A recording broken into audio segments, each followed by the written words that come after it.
আপনি অনেক উপকার করলেন, লোকটা আপনাকে থ্যাঙ্কসও দিল না, স্বীকারটা পর্যন্ত করলো না, ভাব নিল সে নিজে নিজে সব করছে। আপনি যে এত কিছু করে দিচ্ছেন সে স্বীকারটা পর্যন্ত করতে রাজি না। এরকম লোক আছে না আমাদের সব? যদি সে স্বীকার না করে তাহলে সে নিজে অপরাধী হবে, কারণ সে নাশকর, সে অকৃতজ্ঞ। কিন্তু আপনি স্বীকারের আশা করবেন না।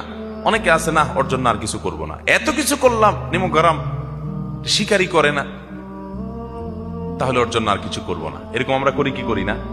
তো ওর কাছ থেকে স্বীকারের আশা যদি আপনি করেন, তাহলে আল্লাহর কাছ থেকে কি বিনিময় পাবেন? আল্লাহর কাছে বিনিময় চাবেন, আর কোনো ফিডব্যাক চাবেন না, কিচ্ছু চাই না, শুধু আল্লাহর কাছে বিনিময় চাই। তার কাছ থেকে থ্যাঙ্কসটা পর্যন্ত আশা করি না। যা চাওয়ার সব কার কাছে চাই? আল্লাহর কাছে। এটা বলা হয় ইখলাস। ভাই, ইখলাসের একটা মজা আছে, আজীব এক স্বাদ আছে। আপনি আপনার ভাই, আপনার বোন, তার বাচ্চাদেরকে হাদিয়া তোফা দেন, সারা বছর দেন, প্রতি বছর ঈদের দেন, তারা আপনার বাচ্চার দিকে সে তাকাইয়া দেখেও না, দেয়ও না, আছে তাও দেয় না। মানুষ হিসেবে কষ্ট লাগবে, এটা স্বাভাবিক, যে আমি এত দেই, ও একবারও দেয় না। আমার অভাব নাই, কিন্তু একটু দেখ না আমার বাচ্চাটা, আমার তো ভালো লাগে। দেয় না সে।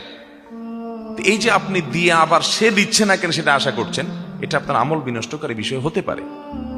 এই জন্য আপনি এটা আশা করবেন না। সে দেয় না, সে আল্লাহর কাছে জবাবদিহি করবে, কেন তার ভাতিজাদের খেয়াল রাখে না, ভাইয়ের প্রতি খেয়াল রাখে না, আত্মীয়তার সম্পর্ক রক্ষা করে, সে গুনাহগার হবে। বাট আমি আমার দায়িত্ব পালন করব, আমি তার কাছ থেকে কিছু আশা করব না, আমি আশা করব আল্লাহর কাছ থেকে।